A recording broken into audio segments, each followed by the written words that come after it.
देखिए हम सरसों तेल तैयार कर रहे हैं। इसे आप ठंड के टाइम है, सर्दी है, खांसी है बच्चे को, तो आप ये तेल लगा सकते हो। ये काफ़ी फ़ायदा करता है। अभी तो बहुत ज़्यादा ठंड नहीं है, अभी हल्की हल्की गर्मी भी है, तो इसे आप रात के टाइम में यूज़ कर सकते हो। जैसे बच्चे जब सो जाते हैं तो आप उनके पैर में लगा सकते हो ये तेल।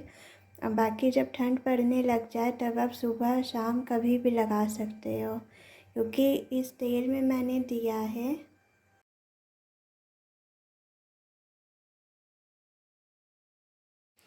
ये देखिए हमने इसमें जायफल, कपूर, अजवाइन और हींग को डाल दिया है।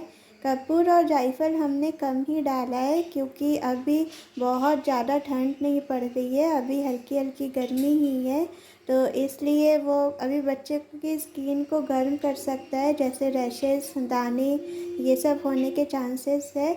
इसीलिए जब ज़्यादा ठंड पड़ने लग जाए तब हम ज़्यादा क्वांटिटी कर सकते हैं, कपूर ज़्यादा करके दे सकते हैं, जो काफ़ी फ़ायदा करेगा। जायफल है, अगर जायफल आप चाहो तो आप डायरेक्ट भी ऐसे तेल में डाल के दे सकते हो। मैंने इसमें पाउडर दिया है, आप तेल में जायफल जो है वो पूरा भी डाल के रख सकते हो, जैसे मैंने फ़ोटो में दिखाया है।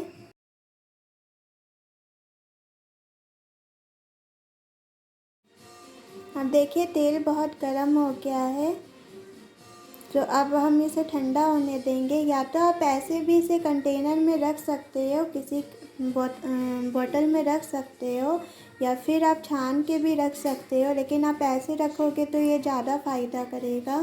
और आप छान के भी इसे रख सकते हो अगर आप चाहो तो। ये देखिए हमारा तेल बिल्कुल तैयार है। मैंने इसे छाना नहीं है, मैंने डायरेक्ट इसे बोतल में रख दिया है।